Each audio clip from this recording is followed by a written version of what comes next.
ફરી આવ્યો કોરોના. દુનિયામાં ફરી એકવાર વાયરસનો ડર વધી રહ્યો છે.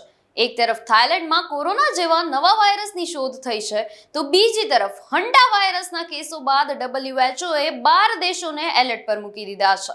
ક્રૂઝ શિપ પર મોત, નવો વાયરસ અને હવે દુનિયામાં ફરી પેન્ડેમિક જેવી ચિંતા.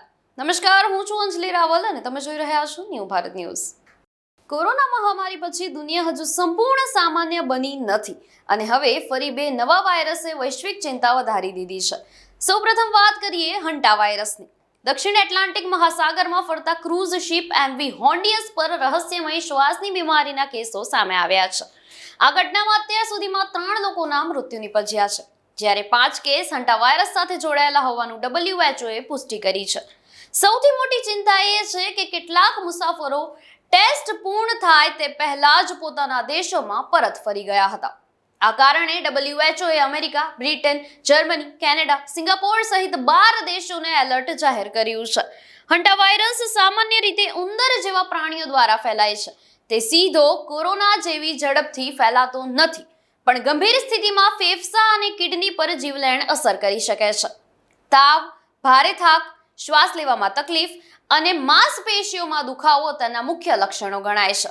અને હવે બીજી તરફ થાઇલેન્ડમાંથી પણ વૈજ્ઞાનિકોને ચોંકાવતી શોધ મળી છે. ચામરચીડિયામાં એક નવો કોરોના વાયરસ શોધ્યો છે, જે SARS-CoV-2 એટલે કે COVID-19 ના વાયરસ સાથે સંબંધિત હોવાનું કહેવાઈ રહ્યું છે.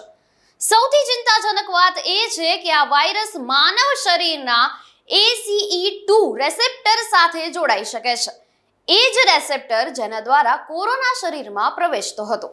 હાલ વૈજ્ઞાનિકો કહી રહ્યા છે કે આ વાયરસ ઝડપથી ફેલાતો નથી અને હાલની કોવિડ વેક્સિન તેની સામે અસરકારક હોઈ શકે છે.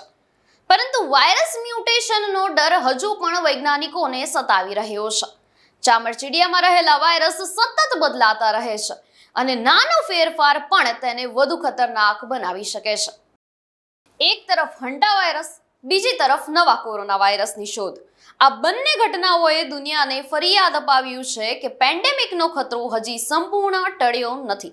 ત્યારે આપની શું પ્રતિક્રિયા છે, અમને કોમેન્ટ સેક્શનમાં જરૂરથી જણાવશો અને જોતા રહેશો ન્યૂ ભારત ન્યૂઝ. નમસ્કાર.